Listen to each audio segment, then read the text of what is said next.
un plaisir de vous divertir et de vous apporter toujours plus de matière à réflexion parce que c'est bien comme ça qu'on carbure, qu'on s'enrichit à l'intérieur et la plus grande richesse, elle est là. Elle est intérieure, elle est notre capacité de réflexion et de s'offrir le champ des possibles. Le fameux secret des dieux, c'est justement le serpent Enki qui va transmettre la connaissance de l'outil à l'être humain. 85% des entités qu'on a aujourd'hui sous hypnose ou qui apparaissent aux médiums, qui se font passer pour des guides ou des trucs, c'est des extraterrestres. On parle d'extraterrestres humanoïdes, mais qui ont un aspect à la fois à la croisée du reptilien et de l'amphibien. De toute façon, c'est indéniable, on s'en rend compte de plus en plus. On a découvert qu'on a quand même des traces aussi reptiliennes dans le corps humain. Il ne faut pas confondre encore une fois la conscience et la création de vie. Créer un corps et une conscience qui s'incarne dans toute forme de vie. Là où il y a vie, il y a une conscience qui va s'incarner pour explorer.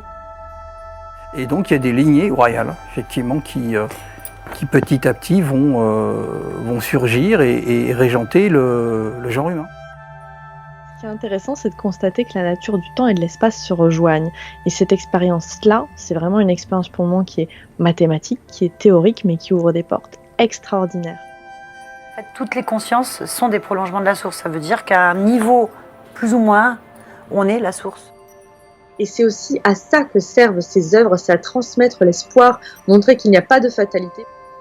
Et plus les personnes comprendront comment ils fonctionnent, c'est-à-dire qu'ils émettent des fréquences qu'on appelle les émotions, tout est fréquence et volonté dans l'univers, rien d'autre. Et en fait, dès qu'ils vont émettre des fréquences qui correspondent à leur état, eh ben, ils vont avoir une réalité qui correspond à ce qu'ils émettent.